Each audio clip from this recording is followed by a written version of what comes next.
So, hello everyone, my name is URBONUS. I'm the host of the URBONUS podcast, and we have a guest here in Fenerbahce Istanbul press conference room just before the game of UNICS Kazan and Monaco, Mr. Mario Hezonja.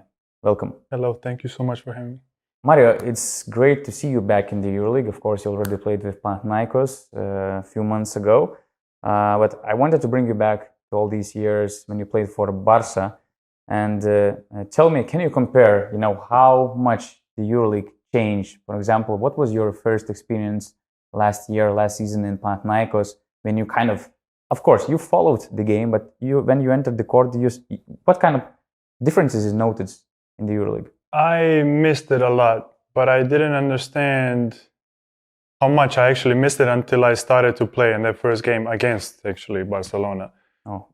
And of course I had the Katash there, and I had my old teammates that I knew from before. Some of them are my age, so that was, easy. But also with Oded, it was very helpful because he was a great player and he knew exactly what to tell me, and he adapted me into the team pretty quick. As I think it translates like as a great player that he was. He really had like a good way to get me back into it, you know what I mean? But I really, really missed it, and I think EuroLeague changed in terms of tempo a little bit. I still see like a little bit with the calls and everything, they don't like that physicality. Although we are bringing a lot of foreigners, a lot of Americans, they still don't, the league didn't adapt to that physicality a little bit, even though the league is trending towards it. Mm-hmm. But the tempo is higher for sure, because I didn't play the two since with Xavi, when I was 16, 17. And I started to play two with Pap in Pau, and it was really, really, a different game for me, because I mean, in NBA, damn, I had to go there to be at the 4, at the 3, all over the place. But I really, really missed it, and I really enjoy having every game and playing every game that matters. You know what I mean? I'm not blaming NBA for that. It's a long schedule.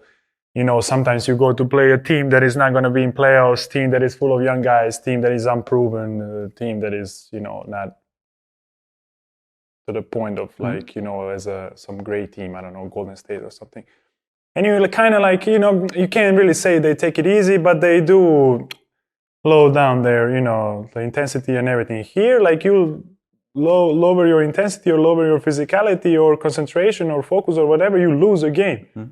And then think about it, it's Europe. And of course, we have Boki now with Elpa and everything. They're helpful, but like think about it, like the owners are going to get on you, the coach is going to get it on you.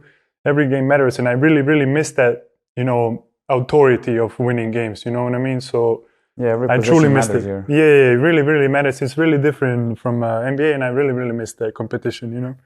But you mentioned the physicality. Probably you mean the athleticism, the speed, because not really. Players are physical. Yeah. And some say that, for example, Sarunas Jasikevicius always mentions that NBA is not that physical at all. There's athleticism, there's a speed, but the way, how humble players is. I see a lot of that stuff. I don't even comment that Sharas is right to the extent, but what happens in NBA, they lose focus. You know what I mean? Here, you move the ball a couple of times around, and the team really guards all of that. You know what I mean? In NBA, you move the ball, you swing the ball 3 times, they lose focus, and you find a guy open for a layup easily or open for a shot, because players lose focus there so quick, because they want to play so fast. The game's finished 150 to 140, you know what I mean? It's all for the entertainment. It's all for the fans, But here is like, what I tell you, like the game is, what I meant by physicality,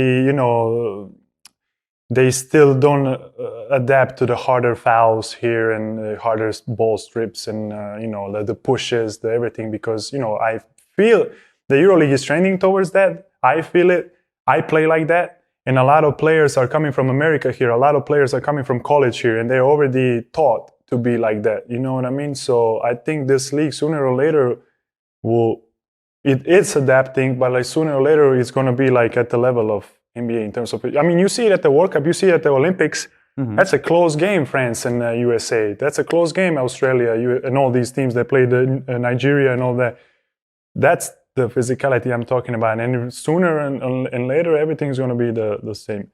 of course, now we're talking about America, the NBA talent is always going to be different. The athleticism is always going to be different. But EuroLeague is going towards a really, really good direction. You mentioned that you also changed a lot. Sometimes you even played as 5 in Portland. Yeah, I was against Dallas at the 5 because Kristaps was at the 5, so I had to guard him at the 5 and attack him at the 5. It was weird, but in NBA, whenever they give you, I was in Portland, so my role was shifting on daily basis. And I'm not the type of guy, like I get my frustration out of it playing, you know what I mean? I don't complain about anything. I don't ask coaches, hey, can I do this? No, whatever he tells me I was doing. But yeah, like it was a lot of, I go to NBA, I was not even 2 meters, I think 2 meters, and I was maybe less than 100 kilos. And the next thing you know, I'm at a 4 in New York at, 2 meters 6, 115 kilos, you know what I mean? So every year I changed, some, I don't know, Orlando years were weird, the treatment, the role, then individually I wasn't playing to the level I wanted to play. But what I was thinking always, after every year, I got better. Regardless of what happened, I got better, and I was always focused on myself. I didn't let them, because NBA they will stick a tag on you, and they will just eliminate you, you know what I mean? And I was always against it. I was always, fighting for myself, you know what I mean? But not fighting, like attacking them or saying something. I was always, okay, I don't play. Okay, I'll get on a treadmill. I'll go with the coach, because those coaches are really helpful.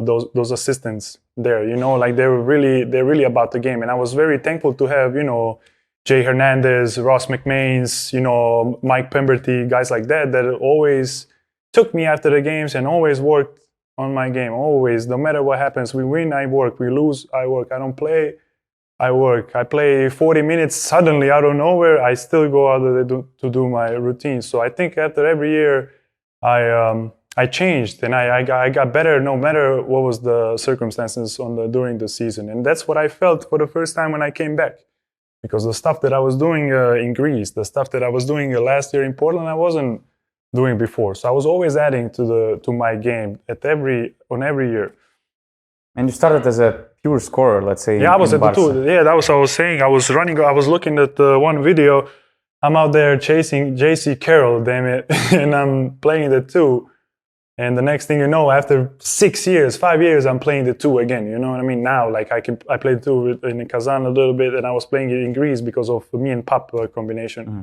And I liked it, you know what I mean? That's what it's all about. That's my game, I was always, a killer, and a cold-blooded. Like I'm getting out there, I'm going after everyone, fearless, scoring, everything, But think about it, I didn't know how to pass. I knew how to pass, but maybe I didn't want to pass until I got to NBA.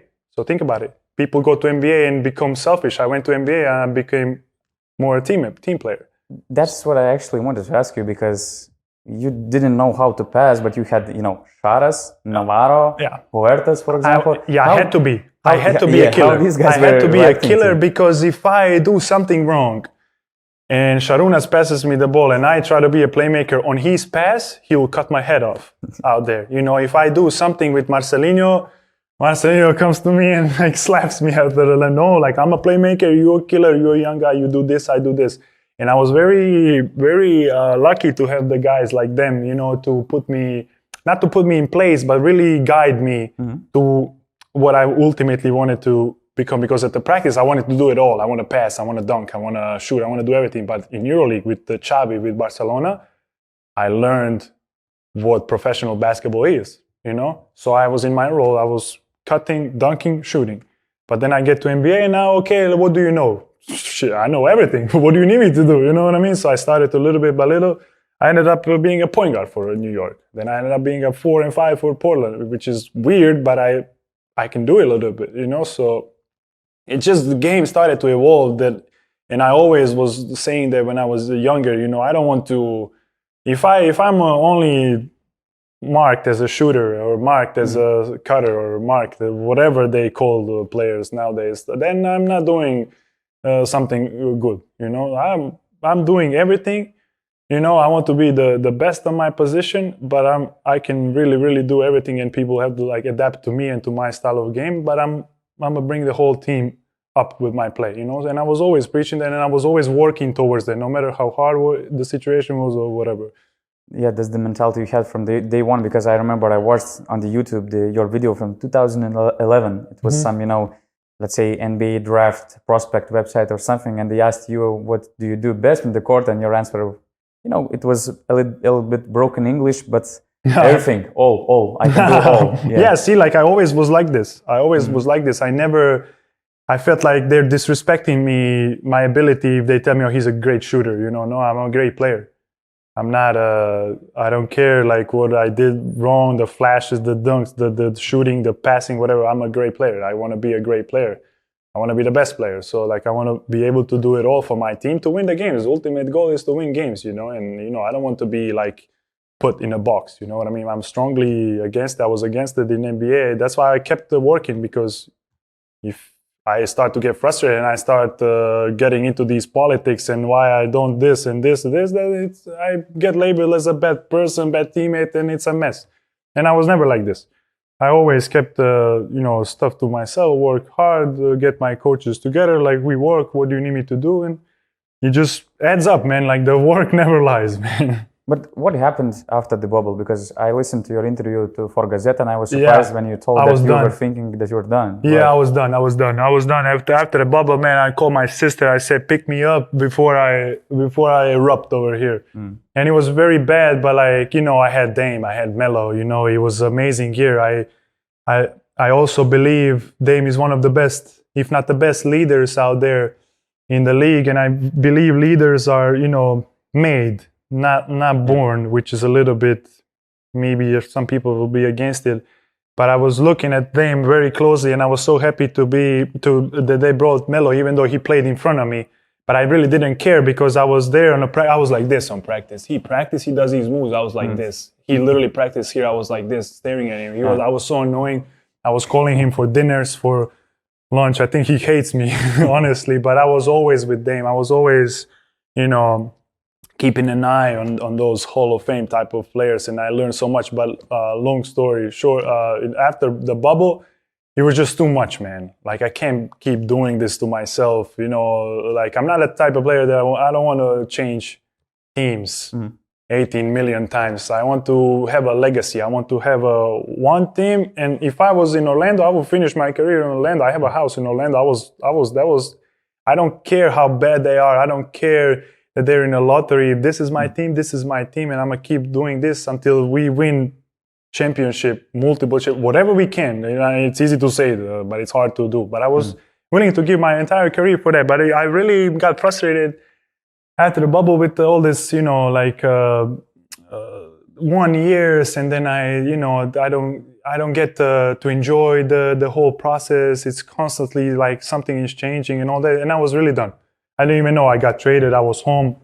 I had a 2 month of hibernation. I didn't know what the hell. I didn't even know I was getting traded off the phone completely for 2 months. I really thought like I was going to take a whole year, like just off completely, like to reset my mind, reset my body. What was the impact, you know, of that kind of detoxification? Let me tell you one thing. I stopped it on September 1st. On November 1st, I got into the gym. I thought I was working out entire time.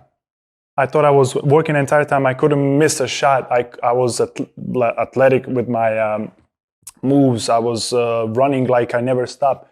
It's insane what mind can do to you, to harm you and to put you up. It's unbelievable. And then after that, you know, like the EuroLeague already started, so I wasn't even really thinking about that. And then you know, I kept working. I was preparing for kind of like what Joel Embiid did, you know, when he was injured. I was kind of full year giving to myself and to my game, and I'm going to like really take 2 steps ahead right now. I was always going one step, but I'm going to really put everything together now.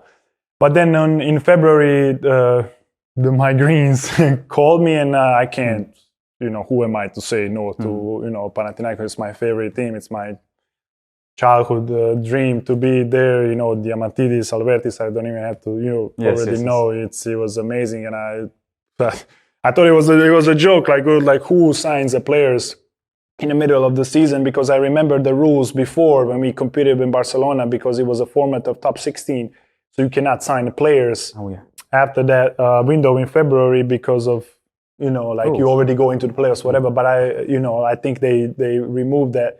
But yeah, they called and I was, I'm coming. Like there is no problem. Like but the money, I don't give a damn. I'm coming. Like see you tomorrow. You told that you could on my walk birthday from Croatia to Panathinaikos. Yeah. Like it's no problem, and like it was really amazing, man. Like he was.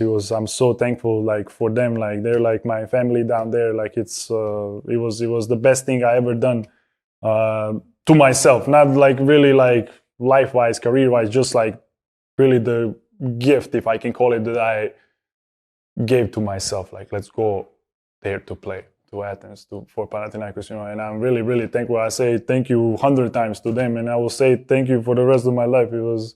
But what happened? Because the shit happens. I mean, what happened? It's Greece. You know, it's a different times, and you know, you can't play games with me, man. I don't have an agent. I sat down with them by myself. I walk into there like a mobster. I came in there with my hat on. I sat down and I said, "This is how we're gonna do it." It was like May or April. Mm-hmm. And I was with my actually financial advisor there, and we agreed it was good. Like I said, like listen, like after maybe a month and a half that I was there, I said I'm staying here. Like this, I'm not going anywhere else. And I told them, like once I stepped my foot there, I told the day I left on 24th of February, the day I left from America there, I said to my financial advisor, "Are you sure about this? Because you know when I step one foot in the Greece, like nobody is gonna get me out of there, you know what I mean? That was that serious." And but yeah, like you can't play games with me, man. Like the agent games, whatever it is, these EuroLeague, Europe contracts and all this stuff. It really got messy, you know what I mean? Like I was with the national team. Dinos had a lot of interest in Europe, so you had to focus on Dinos, and then you had to sign Pop, and then you talk to me, you know what I mean? But like they went into some different direction. I don't know. Like there was already couple players signed. Coach was also new coach was signed without my like. Do you ask me what I think about it? Do you ask our captain? Like I cannot call Pop. Hey Pop, do you see what happened? Like what do you like this move or do you not like this move? What do you think about this move? Like we are players, man. We cannot be into that role, but we have to know. You know, Europe is different than the NBA. I know, but we have to know, man. Like you know what I'm saying? Like it's a serious team, man. Like we are the leaders of a team, man. Especially like when you have me and you have like 50,000 people behind that are really, really, really passionate. And I'm saying passionate, but there's a lot of things. I'm saying passionate about the team. If I say something, like they're right there, like they're right behind me. Those guys are like my brothers, like every single one of them, because I'm at their headquarters. I'm at the meeting with them. You know what I mean? After the games, before the games, I'm the one like translate. Everything is good, guys. You know, we're not going to lose. You don't have to come to practice to like, you know what I mean? Because they will come to the gym and they will really like say like, you know what I mean? That's how much they love the team. And I respect that. So I was the you know, the bridge from fans to the team. You know what I mean? But you cannot,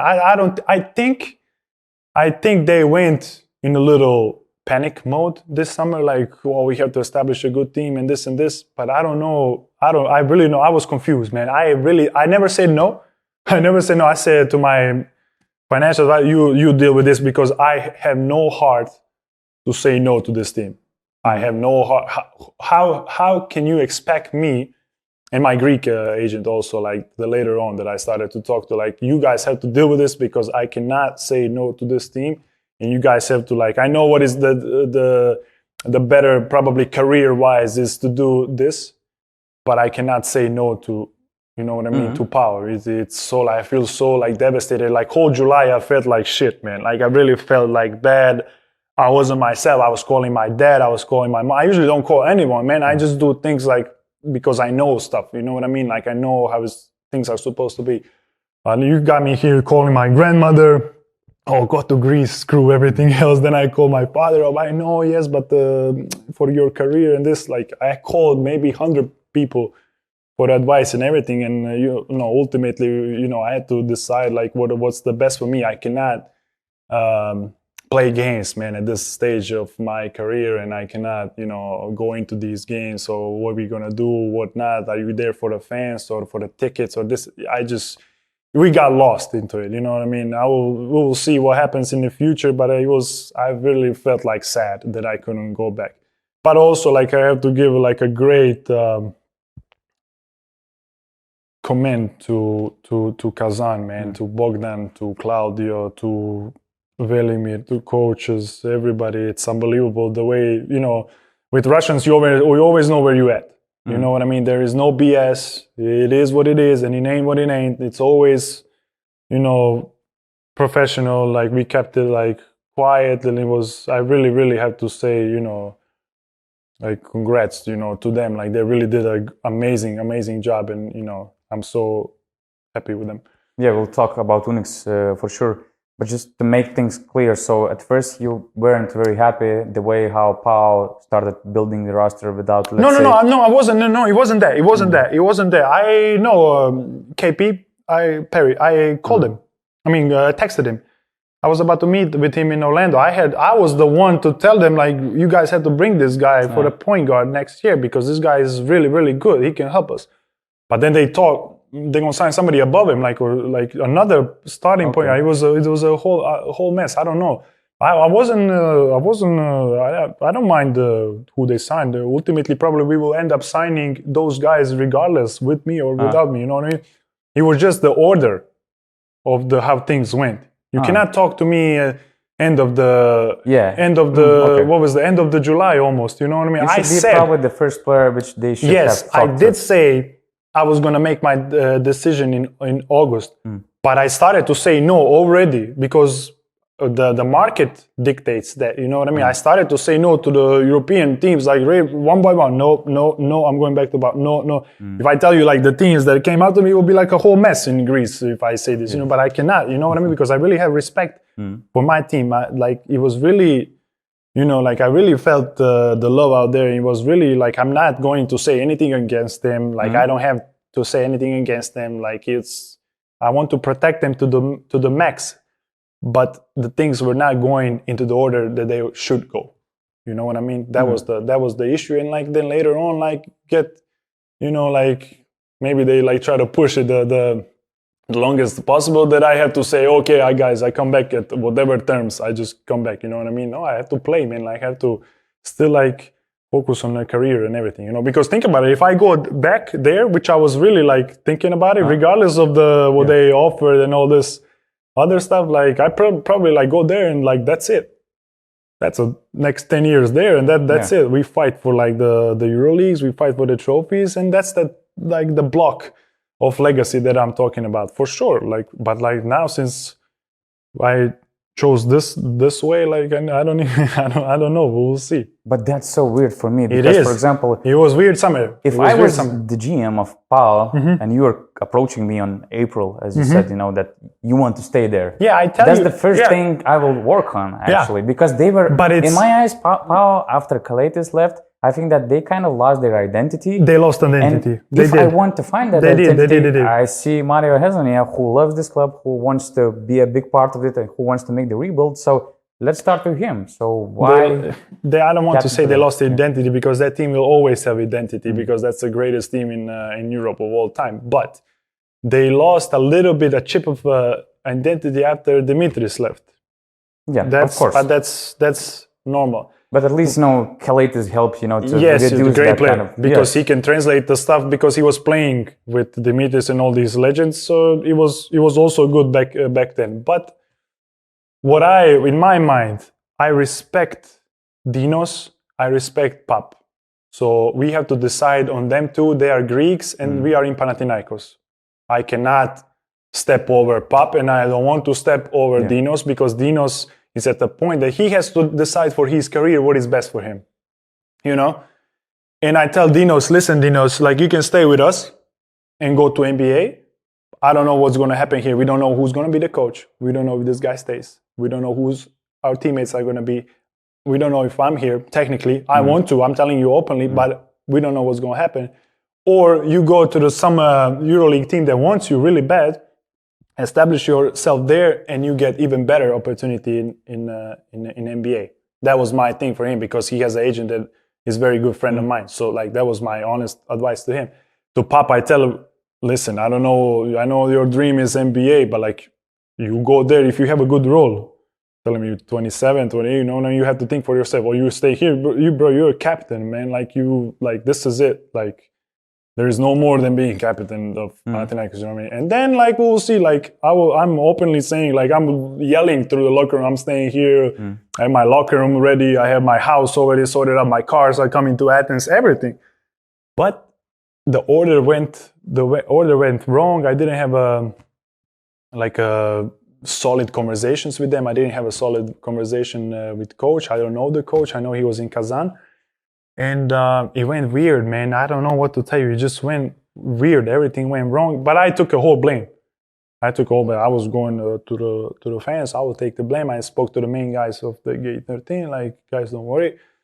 Don't go to the team. Don't tell them nothing. Like, I'll take this one for the team. Don't worry about anything. We will see you hopefully one day in future. But it was weird. The order was completely weird. Like, do they want this? Do they want that? Like, who we bringing? Who we going out?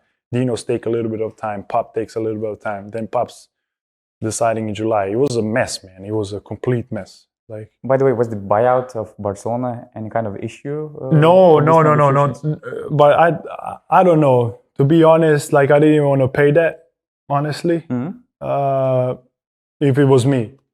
But you know, like I think like it's, you know, maybe, you know, respectful towards Barcelona, but then knowing what they were doing to my contracts and back there, maybe they don't even deserve that type of money. But now that since they're in a tough situation, I was like, you know, let's get rid of this. Let's just pay them.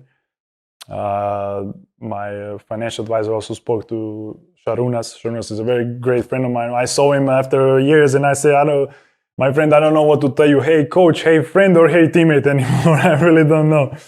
So yeah, you know, it was that, but that was an issue. That was included in my contract.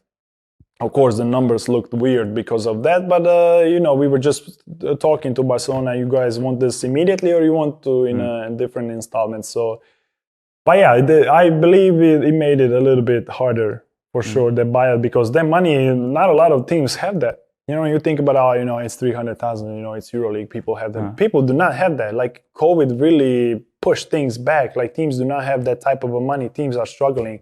So many teams were really, like, respectful with me in free agency, because there was a lot of calls. You know, I'm coming back and I'm free. There's normally, it's how market goes. There's a lot of calls to the point where they had to call and say, we have interest, but sorry, we cannot sign you. I say, okay, why the hell you call me? But that's how it is. The people really don't have money this year. You know what I mean? So they were like really desperate to get the buyout. So I had no problems with it. I really had no problems with it. Contract looked a little bit weird with that, but it wasn't. I don't think it was an issue from our side. Was there any chance to go back to Barcelona? Actually, yes, but they already have like a established team, and they were in Final Four. I don't think like, you know. They're already like at the top, I believe. You know what I mean? I wanted to like grind it myself for it. You know what I mean? And you know, I didn't speak to Shaz, but my financial advisor did, and you know, maybe it wasn't the right fit. If it sounds maybe crazy, but I really can see what Sarunas was talking, and I really can see the truth in it. Maybe it's not right fit at the moment, and the stuff that Sarunas wants to do right now. And in my opinion, they're already at the top. So what am I going to do there? Hey, like going to the best team in Europe. Hey, guys, I'm here. Like, let's just dominate everyone. Like, there's no, like, I don't think there's, you know. It seems Shara started the big project last year. Good, this summer good. He just wanted some pieces, good. They assets, look good, man. They look good. They look good. They need like a solid player. I think this guy from Žalgiris is very solid for them. They need pieces like that, you know what I mean? They don't need to bring like superpower or like some crazy amount of players that is gonna like let's just dominate the whole league. I don't think he will have any, you know, passion in that winning, you know what I mean? But like they look really, really, really good, really good. And talking about UNICS, what was the connection? I mean, who approached you? Who was that? The main. They did, but as I said, like they kept it very professional. They kept it very professional. We got along pretty quick because, as I said, there is no BS with them. Like, this is what we got. This is what this year is. This is what it's going to be. This is the role. This is the coach. This is this. This is that. Cool. You know what I mean? So it went pretty quick, but I was holding it. Oh, wait, let me see what Pau is doing. No, okay, sorry, but wait a little bit more. I want to hear what GM is saying of Pau. I want to hear president. I want to get on a phone call with this. But I was being so, spoiled, you know what I mean? Like I was very, acting weird because I really I was, just holding it down. And then at one point just came and I said deal, done. They were very, very professional from day one. They still are. It's a very, very great run organization. Talking about you, you're coming to the team which has expectations, I guess, that you will be the leader of that team. Yeah. Let's say go-to guy of that team. And you had so many different experiences. You played for so many different teams, and you saw different leaders of these teams. You already mentioned Dame, Melo, other guys in Barcelona, for example. And when you think about what kind of leader you should be for this group of guys, I'm the youngest guy. I'm the youngest guy on the team and the most experienced guy on the team. Think about it. Crazy. It's amazing. Think about it. Yeah, I was so surprised to see that you're 26-year-old, 26, right? And you went through so much. Yeah, but I was that silent type of killer in Barcelona. I was very antisocial. I'm very, quiet. I'm always to myself, keep my private stuff. I never yell, unless some problem. But through years, I learned to be vocal. I learned to be example. I learned to be a leader. I learned to be a lot of things like this, you know what I mean? And it doesn't happen overnight, you know what I mean? You just see piece by piece, they start to buy in, they see you're real about it. But you have to be really locked in. You have to show it with your work. You have to show it with your work ethic. You have to show it with your rituals. You have to show it with your routine. You have to show it with your professionalism. You have to show it with how you talk. You have to show it how you treat people. You have to show it with how serious you are. Everything, how you dress, everything matters. You know what I mean? So little by little, I think the last brick for me was Portland. Because I have Dame, I have CJ, I have Melo, I have Neil, I have Terry Stotts, and I have that coaching staff that is already established for 9 years, and they were in playoffs for every year. So that's the first time I'm in a winning organization, and I have Terry Stotts getting on me in the middle of my workout because I don't have a suit. You know what I mean? And I think this guy is out of his mind. Why is he yelling? But he's telling me the right stuff. You know what I mean? I'm coming out of the locker room at the halftime. I tell you, 7 seconds late. We win the game. He hugs me. He say, "You can't be kid. Hey kid, you can't be doing things like this. You have to be, example. You have to be, on time and everything." And there's 3 guys out there coming 5 minutes later than me. You know what I mean? So I was like, okay, there is a reason he's telling me this. You know what I mean? And Terry also embraced me because he knew I was not in a good spots in my NBA career. So I'm really, really thankful for them. I wasn't really playing individually to my level. I was hating how I was playing, and I was really not getting to play the amount that I wanted there. But everything around, I focused on everything, the supporting around. You know what I mean? How to be a good teammate, how to be a professional, how to be a leader. Then looking at Dame, looking at CJ, what they do, how they practice, how hard they go. You know what I mean? How they treat their bodies, how they recover, how they go in the weight room. Then I asked the guys when did they come last time to practice? When did they do this? I was like a book out there. I was going and just, taking notes from everything. And that was the last box that I needed, in terms of this leadership. And now it's coming out of me. You know what I mean? I say some stuff. Naturally, but it's learned. It's it's experienced through the years. It's not you. As a kid, you're born with this competitiveness leader. I want to be the main guy in a school with the soccer team, whatever. But you have to go through the street. You have to go through to the life experience to build all of that for yourself. You know what I mean? Then you can give to other people. You have to build yourself first to build other people. You know what I mean? To help them build themselves, basically. You know, so I really, you know, when I figured I was not going to be important, I mean, it sounds stupid, but I was really like, I'm always direct with me. I'm my biggest hater. So like, when I figured I'm not going to be a big role on this team, I'm going to focus on everything else that's going to one day make me the biggest role of the team. You know what I mean? And I really like, I mean, Dame it was so helpful for me. Like he embraced me. I mean, how many times I mentioned him already. So that Portland year was very, very important for me. So now it's easy to tell my guys and UNICS, you know, hey, do this, try to do this, hey, practice like this. You know what I mean? But I'm not that type of guy that is going to be on top of you like all the time. Like,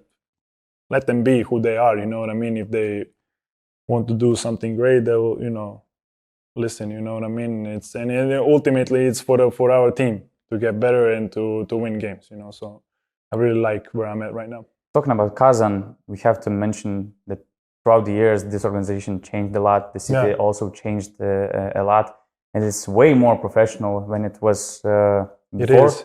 But the thing is that, you know, when I think about you, when I think about your love to Panathinaikos, when I think about your passion, I'm just missing that very important piece for a player like you, especially, that, you know, when you came back to Athens, it was actually that, you know, kind of appreciation of all these fans coming to see you. It was reminding me the way Sarunas came back from the NBA to Athens. Probably it was, you know, the biggest crowd after Sarunas' arrival.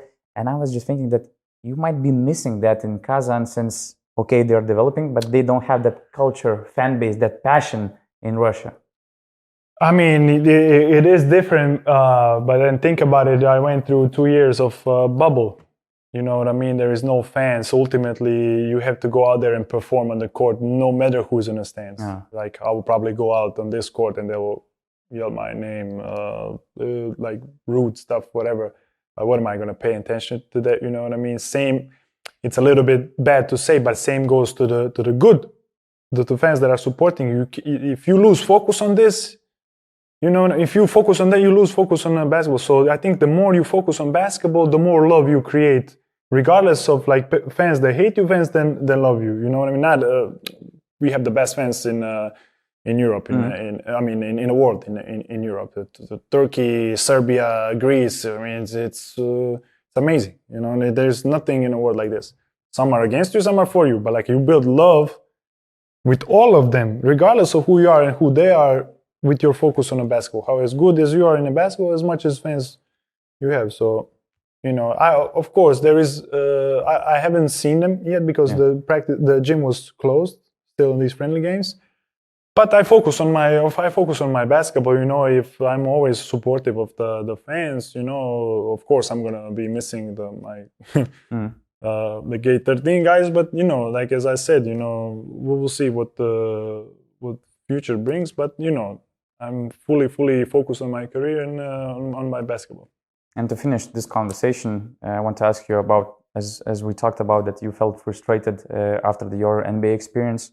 Do you feel that joy again when you came back to Europe? Do you feel yourself? It was a funny thing that I said. I said to my manager, I said, there is no way I am happier on this flight going back to Europe than when I was on a flight coming back to America.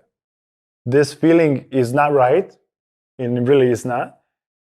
And it's wrong, but it's going to bring me back to who I am. You know what I mean? Because think about it, like you lose so many games. You see so many bad habits. You see so many unprofessional things. You see so many different, regardless of what it is, culture or whatever it is, so many different things. And the worst thing that can happen is that you start to like lower yourself.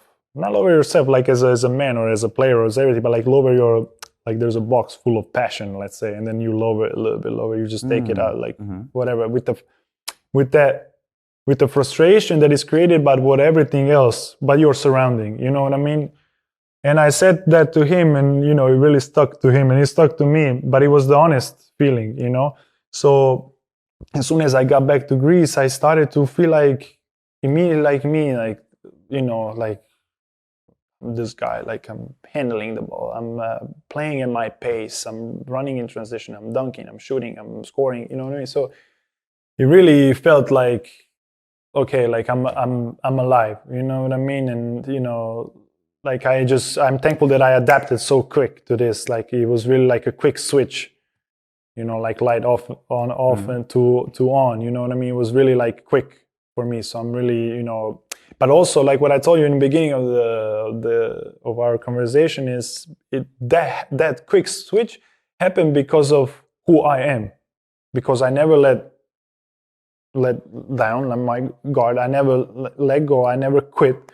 I never complain. I never show my frustration or whatever. I used all of it as a fuel. I'm a human being. Of course, I have frustration. I have a frustration when I miss a free throw.